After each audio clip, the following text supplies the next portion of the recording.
Yeah, this is from Mikaylah. Just talk about just kind of working through the ankle injury and maybe right now it's affecting your shot just a little bit. I mean, leaving stuff short, but talk about how you just kind of you're working through it and kind of getting used to it. I don't think my ankle has anything to do with my shot. You know, I have a great staff with Thomas and Barbie working on my ankle, and it's getting stronger and stronger every day. But as far as the shot, just putting up more reps and just getting back in the game flow and just getting back to how my legs feel in the game and back to getting in that game shape.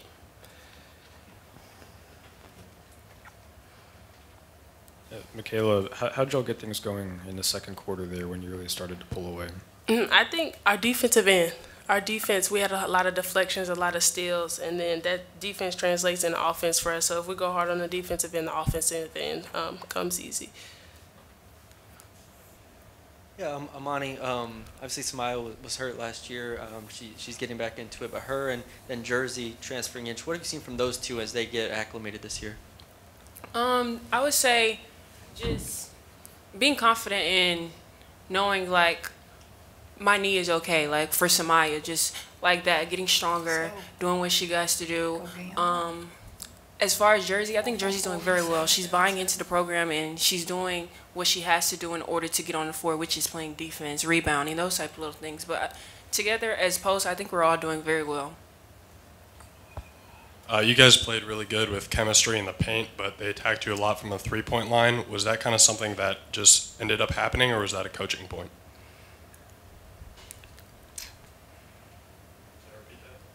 Yeah, say it again. Yeah. Can you clarify your question, please? Yeah, so there's a lot of them shooting from the three-point line tonight, but you guys contained them really well in the paint. Was that just kind of how the game went, or was it a coaching point to try to keep them contained within the arc? I think it's always a coaching point to keep the paint contained. Like, we don't want any easy twos, you know. And as far as the perimeter points, I think it's just how the game flowed and how the game went. For both of you guys, I know Nick Saban stopped by shoot around today. Can you just talk about just him stopping by, how valuable it was for maybe you guys to sort of hear him share what he wanted to share with you guys, just maybe what you got out of that today? I think a lot of us were starstruck at first, you know, seeing him. For me, I was a little starstruck. I ain't show it too much, but he gave us some very, like, motivating words, you know, as far as just life in general. Like, it wasn't just about the sport he was just saying in life, like different motivational things. But I think it was some valuable words that he told us, and I took it to heart. Yeah, you know, Nick Saban's the GOAT for everybody, you know, what he did at LSU and what he did at Alabama. So obviously I was in there locked in on what he was saying and just taking in all the words he was saying and really just ready to put that in play in my life and want to go forward with what he was saying. This is for both of y'all. You guys forced 28 turnovers tonight, had 20-something odd steals. How important is that, especially later in the game when you're starting to pull away, to continue that defensive effort and keep pushing forward to get those turnovers and to get easy buckets on the other side? Right. I think we're preparing for later on in the season. Like, yeah, these games are important, but we're preparing for the South Carolinas and the SEC conferences and stuff like that. So just us being locked in on defense for the whole 40 minutes of the game was our biggest focus. We got time for a couple more questions here with the girls. Mikaylah, what parts of your game do you want to improve upon this year? I guess I want to improve on being in the best shape I can be to play a full, effective 40 minutes if need be. And then just the defensive end. I know last year I could have been like a defensive liability, and this year I don't want that to be at all. I'm older now. I'm a sophomore now, so something's got to change. I want my teammates to depend on me to have their backs on defense. All right, thank you. Good job, guys.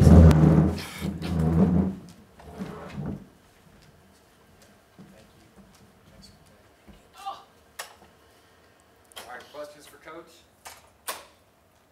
Start here with Matt. Yeah, Coach. Obviously another big game from Flau'jae. Just her demeanor and how she's going about these early games. Just what have you seen from her, and how would you describe it?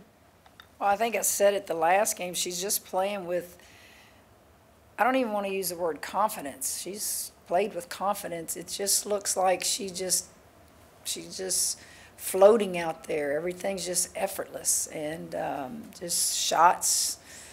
Her shots consistent. I think she took 2 bad shots tonight, and she knows it. One of the things she did really good tonight, she fed the post early. It was a while before she even took a shot. So she's growing. She had 7 rebounds. She and KG both led us in rebounding tonight, and she's playing really well. Yeah, Kim, Northwestern was 6 of 43 in the final 3 quarters shooting, and they committed 21 turnovers. You all scored 34 points. You had to be pleased with the defense, the intensity, and for the most part, rotations. Except for the last possession. We went in there immediately, and we brought the film in there and make them see where it broke down. And it was very obvious where it broke down. When you were in timeouts, Ron, in games that have such a big margin of a lead, I always challenge them to try to do something. Can we hold this team for the rest of the game to these many points? I never talk about how many points we can score. I just always want to say, can you keep them at this? And I'll tell you what it was. I think they scored 36 on us last year, and I said, can you keep them at 36 or below this year? A new team, let's see what we can do. And had we not given up that last bucket, you'd have held them to under what you did last year. Kim, do you like what your bench is giving you right now? Let me say, in some ways I'm frustrated because we don't have everybody healthy in practice. And until we get everybody on that floor, Miracle and all of them, you know, I'm still kind of piecing. And I do love the effort, but we have a lot of work to do, and sometimes you get frustrated because you can't really do it until you get those pieces back on the floor. And when we do, I really, really think we've got some speed, we've got some quickness, we've got some inexperience, we've got a little bit of all of it. But the only way to get better is to be on the floor together. Coach, how did the press help you all tonight, especially in the second quarter? Well, as I told you in the previous game, we're going to press, if nothing else, to get in shape.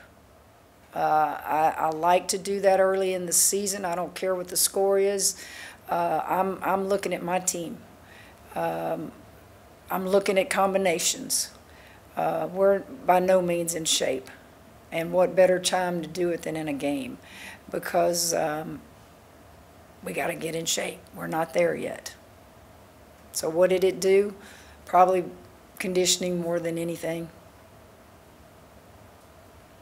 Coach, talk a little bit about Aaliyah Del Rosario. She had 6 boards, drew 6 fouls tonight as well. How important is her physicality moving forward when you guys want to go big and sort of get in other teams' bigs and foul trouble, forcing them into uncomfortable situations and things like that? Yeah, well, she didn't have 6 fouls, but she had 6 points, and did she have 6 rebounds? 7 points and six rebounds. Drew 6 fouls. Oh, okay. I thought you said she had 6 fouls. Aaliyah is physically healthy. Her ankle is good to go. But when you sit for as long as she has rehabbing, she hasn't been able to get in shape. And I think you can see from the first exhibition game until today, you can see her body is changing. And it's looking like she's getting back to the Aaliyah that finished the season last year. What happens with bigs, they're so dependent on guards. And those guards can make me look good or they can make me look bad. And I thought tonight, to bring some confidence to her, we ran a few quick hitters, and some of the perimeter players made sure she got touches. A couple of them didn't look great, but later on, as she got in the flow, she got better. Hey, Kim, I wanted to ask you about Saban stopping by shoot-around today. Just how beneficial do you feel like it was for your ladies to get that time with him, and just if there's anything that you could share that he might have shared with you all, what did he tell you guys? I think it's out on social media, isn't it, what he shared with the team? Yes, ma'am. So you can find that on social media. Because, Corey, I know you all on social media, right? Aren't all of y'all? I'm not, but they said they put it out there. As far as me, I never met the man in my life. I was in heaven. I was in heaven. And when I heard he wanted to come to practice, I told Bob, you better run practice. I said, because I'm probably going to spend the whole hour talking to him. And his wife also came, and my conversation with him was ball. It was what we do. It was thanking him for what he did at LSU. I understand there's a lot of buildings on this campus he's responsible for. And say what you want about him, he loves LSU. And there's a lot of people in this town that are indebted to him and love him. He just wanted to leave and go do what? Just try the pro game, that's all. He didn't leave for another college. He wanted to try the pro game. It wasn't for him. I just have so much respect from afar in watching what he does, what he did, how he runs his program with discipline. I couldn't quit asking questions, and he made me very comfortable. That was a highlight in my coaching career, was to meet him, and I hope I get to do it again someday. That was the first time you'd ever met him? Never met him before? Saw him from afar at the SEC meetings. The first time I've ever talked to him, first time I've ever, I shook his hand, hugged him. I don't know what I did, but it was a moment where, okay, this is another one of those highlights of my career. And his wife, same way, very personable, and just visited with her briefly, and they know some of the same people, obviously, that I know in Baton Rouge. Told me he still had property here. So it was a good conversation. I also wanted to ask about Kaylin Gilbert and her defense. She had 6 steals tonight. What have you seen from her defensively through 2 games? Well, she was praised in that locker room after the game. She has just really put in the effort in practice, and it is showing every game, every game, every game. She was blessed with speed and quickness, so she has the lateral speed to get to balls, loose balls and things, but she has never had, in my opinion, to play hard as you can play for a long period of time, and now it's kind of ringing for her. She's figuring it out, and she really did a good job tonight. Got time for one more. Any more questions? We'll finish with Matt here.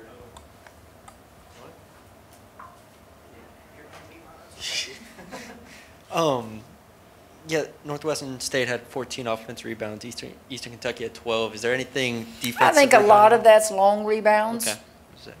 I could be wrong, but I think a lot of it is long rebounds. And what's happening, guards like to take off. Not cherry pick, but as soon as they see that shot's missed, they take off.